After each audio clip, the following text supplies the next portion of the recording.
A very warm welcome back to the channel, where focus sits on Airbus, who announced that a secondary assembly line is set to be built in China following lengthy talks. The decision, which is labelled as a big one, also continues on from the recovery we're witnessing in the Chinese aviation space. This is a sector that was massively affected by restrictions imposed. People saw their daily lives impacted, and especially the focus on the industry came under a microscope, with air travel effectively plummeting to zero, while notably airlines and aircraft manufacturers that were based here or had customers out here were very much impacted. Every single minor company or larger company was hurt.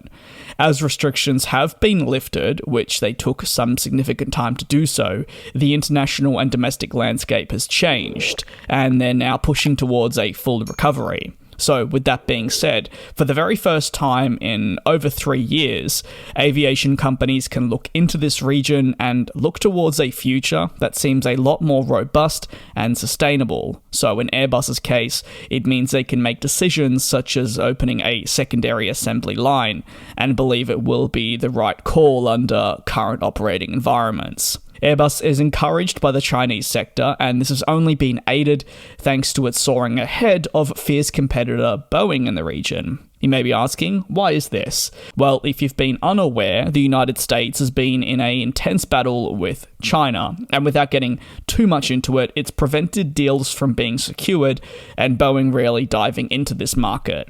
Paired with the 737 MAX's rocky road to reapproval, Airbus has pounced. Thanks to a secondary assembly line in China, Airbus is forecasting an increase in the output of crucial aircraft types in its portfolio, such as the ever-popular A320neo family. It'll also mean they'll look to double their monthly capacity once the second assembly line has been implemented. As China recovers, discussions involving new aircraft emerge. As expected, any commitment from China would be a mammoth one. But China say they're holding off on such a thing. While there is interest, they need to conduct the thorough research and studying before a firm decision is made.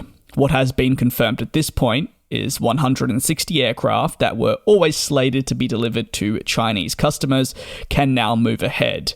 This is again, to reiterate, a previously announced deal which includes A320neo and A350 jets. The makeup exactly is 150 A320neos and 10 A350s. If you have any thoughts on the Chinese aviation space, whether it be the second assembly line for Airbus, or any potential thoughts you may have on the continued debate with regards to Boeing and the region, let me know down below in the comments. As always, thank you very much for following along. Stay tuned for more rolling coverage of the aviation industry throughout the upcoming week.